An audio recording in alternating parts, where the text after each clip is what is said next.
Assalamualaikum warahmatullahi wabarakatuh. Kembali lagi bersama saya Tira Filmam. Pada kesempatan kali ini, saya akan membahas sebuah modul Laravel, modul pemrograman web yang tentunya menggunakan framework Laravel. Di sini kita akan membahas mengenai modulnya ya. Pada bagian satu ini kita diajarkan mengenai blade templating. Blade templating itu apa sih? Blade templating merupakan template engine Laravel yang memudahkan penulisan di setiap kodenya. Saya akan memberikan contohnya pada video berikut ini. Di sini saya memiliki sebuah root yang mengembalikan nilai-nilai ini pada view seperti ini. Kemudian di view-nya di sini seperti ini. Nah, di sini kan terdapat sebuah pemanggilan nilai dari root-nya, yaitu echo nama ini. Anda diharuskan menulis seperti ini, PHP menggunakan tag PHP ini. Namun, ketika menggunakan blade templating, kita dapat lebih mudah menuliskannya. Kita hanya perlu menuliskan kurung kurawa ini, dolar, nama variabel yang ingin kita return nilainya. Seperti ini. Kita coba dolar nilai. Hasilnya sama ya guys ya. Nah, seperti ini. Kita coba refresh. Oh, ada tipu. Hasilnya sama teman-teman. Kemudian akan timbul pertanyaan, bagaimana sih ketika nilai yang dibalikan ini mengandung sebuah tag PHP seperti contoh di sini. Ada tag U atau underline. Kita coba saja. Nah, tidak terbaca ya. Ini. Bagaimana cara agar terbaca? Kita perlu mengganti dua kurung kurawa ini, salah satunya menggunakan tanda seru. Saya agak lupa ini. Oke, maaf. Nah, seperti ini. Jadi otomatis terbaca tag yang saya tulis di root-nya ini. Yang selanjutnya merupakan penggunaan atau penulisan if else dengan cara blade templating ini, dengan format blade ini. Kita kopas kodenya. Pada penulisannya sangat mudah ya, tidak perlu dituliskan tag PHP kurung tutup PHP seperti itu. Kita hanya perlu menuliskan add, if, dan syaratnya. Kemudian else if. Tidak lupa kita menuliskan di akhir and if sebagai penutup percabangan if else ini. Kita langsung run saja. Nah, seperti ini. Ini masih belum saya kasih tanda seru namanya, makanya keluarnya seperti itu. Kita kasih set. Nah, seperti itu. Nah, oh maaf, kurang kurawanya. Dia harus teliti ya guys ya. Nah, tidak error. Nah, berhasil. Selamat Anda lulus. Karena apa? Saya mengatur nilainya di sini 75. Coba kita jadikan 30. Maaf Anda tidak lulus. Ini sesuai dengan deklarasi percabangan if else yang saya berikan. Nah, di sini. Oke, yang selanjutnya adalah bagaimana penggunaan switch case, percabangan switch case. Ini juga merupakan salah satu jenis percabangan yang kalian pelajari pada matkul dasar pemrograman komputer di semester 1. Akhirnya kita menggunakannya di pemrograman web. Seperti ini. Kemudian kita refresh. Nilai tidak valid. Maaf. Saya atur dulu ininya, saya kasih tanda seru. Kita save. Kemudian ini kenapa tidak valid? Kita refresh dulu. Nah, oh iya. Saya selalu lupa menghapus tanda seru ini ya. Tanda kurung kurawa sebelumnya. Kenapa ini tidak valid?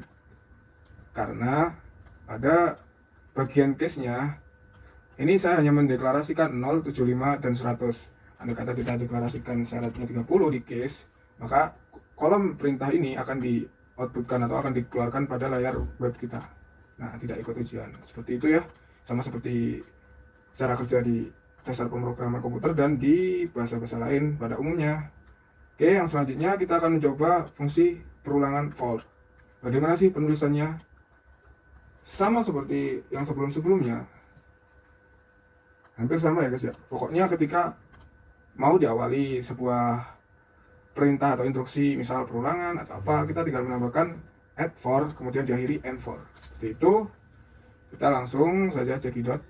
Saya hapus saja mendingan ini tag U-nya, underline, karena sebelumnya saya belum tulis. Oke, sudah.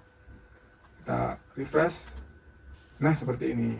Ini merupakan cara perulangan for, di mana sebelah sini merupakan syaratnya.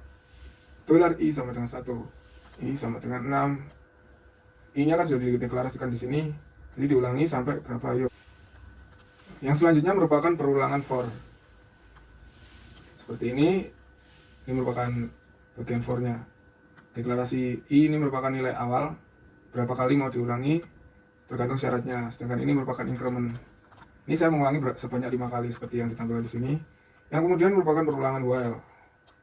Nah, langsung bah.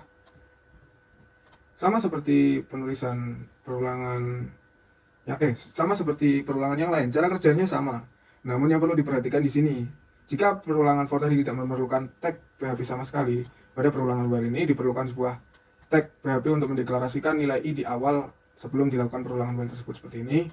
Dan ini juga ada increment, perintah untuk menambahkan seperti ini. Kita refresh, 0 tirafi karena saya hanya ini 1 kali. Coba kita 5 dan terulang sebanyak 2 ke 4 5 kali yang dimulai dari indeks atau angka ke 0 karena saya mulai dari 0. Oke, yang selanjutnya adalah for each. Fungsinya untuk apa sih for each ini? Apakah sama dengan perulangan for dan while? Tentunya memiliki sebuah perbedaan. For each ini nilai yang dikirim lebih banyak, atau kita dapat melakukan perulangan dan mengirim pengulangan itu dalam bentuk array, atau istilahnya apa ya, lebih menggabung lah apa yang diulang tersebut, karena nanti kita akan melakukan perulangan. Oke, seperti ini.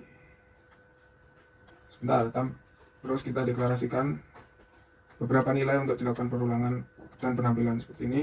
Nilai dari Mas Debbie Effendi ini sebanyak 1, 2, 3, 4, 5. Kita mau mengeluarkannya nilai-nilai tersebut, kita gunakan for each. Nah, itu maksud saya yang pengulangan yang berhubungan dengan array, atau kita bisa mengeluarkan satu buah variabel tipe data array ini. Nah, langsung sudah ya, mahasiswa slash for each seperti yang saya tulis di root seperti ini. Kenapa kok merah? Ini ada else if-nya di dalamnya. Oke, yang selanjutnya untuk menyingkat waktu, kita menggunakan for else. For else. Apa tuh for else itu? Kenapa kok ada for, ada else-nya? For else itu gabungan dari proses pemeriksaan apakah sebuah array berisi atau tidak. Maksud dari berisi atau tidak, ketika nilai dari sebuah file ini kosong, file ini merupakan alias ya dari nilai. Apabila kosong, maka jalankan blok empty ini. Namun, jika terdapat nilai, hiraukan blok empty ini.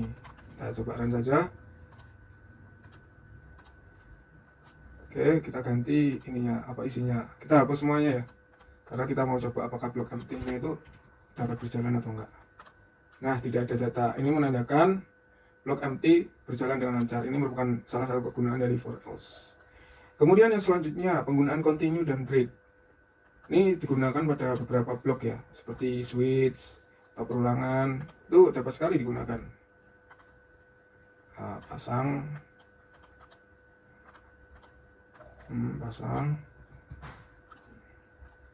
kemudian kita ganti alamatnya mahasiswa.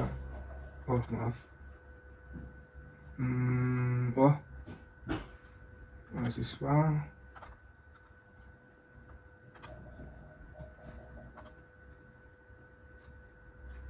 Salah. Stop ya ini. Nah, di sini fungsinya apa sih ini blok continue dan break? Yang pertama kita akan membahas yang continue terlebih dahulu ya, teman-teman. Continue itu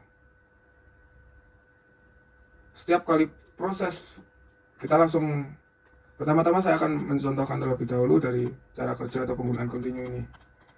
Semisal nilai atau alias file ini kurang dari 50, maka continue atau lanjutkan ke proses selanjutnya atau iterasi selanjutnya.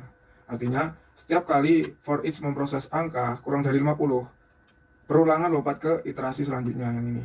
Kita coba lihat kenapa kok tampilannya seperti ini. Di sini nilai 40 tidak nampak ya, atau tidak tampil. Nah, kenapa? Ya karena ini di bawah 50. Andai kata saya tulis 30, maka akan tampil karena sesuai ini. Nah, ini nilainya akan tampil semua. Kemudian bagaimana sih kalau break? Kita komen. Kalau break itu seperti rem cara kerjanya. Kita lihat saja langsung. Kita atur ini ya.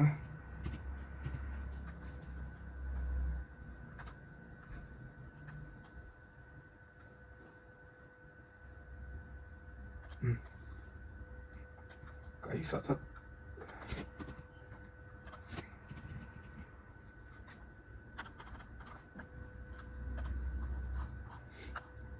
Hmm.